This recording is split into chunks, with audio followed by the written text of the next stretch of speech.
Mesdames, Messieurs, chers amis, le monde qui nous entoure est agité, vous le savez, par des événements d'une extrême gravité. Cette situation qui plonge une partie de l'humanité dans une grande souffrance met autant plus en évidence la haute utilité de faire du bien autour de soi.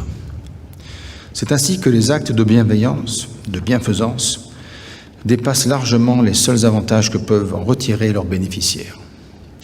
L'addition de ces actes concourt en effet à doter la société de ce bien inestimable que constitue l'harmonie.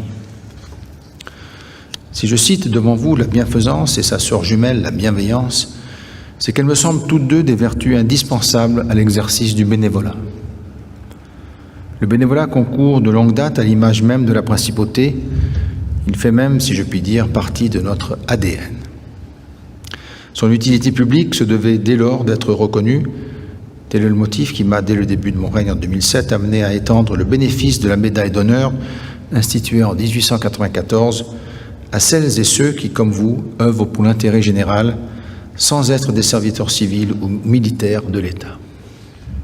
Cette distinction nouvelle est venue opportunément compléter le dispositif comprenant la médaille de la reconnaissance de la Croix-Rouge monégasque, créée en 1950, et la médaille du mérite national du sang, créée en 1993. Ces deux distinctions, instituées par le prince Aîné III, mon père, dont nous célébrons cette année le centenaire de la naissance, me donnent l'occasion de lui rendre hommage en évoquant un pan de son action, peut-être moins connu que d'autres, inspiré par l'humanisme, littéralement l'attention portée à l'humain.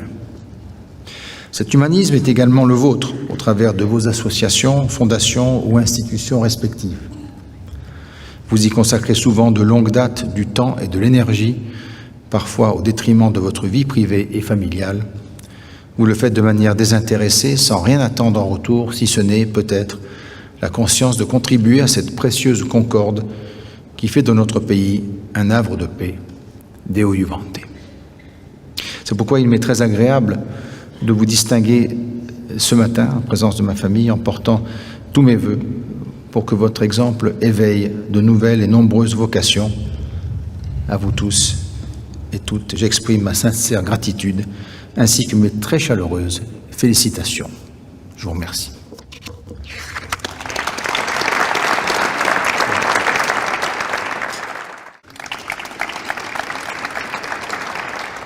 Madame Manal Faxel, ambassadrice et pilote rallye raid pour l'association Monaco Liver Disorder.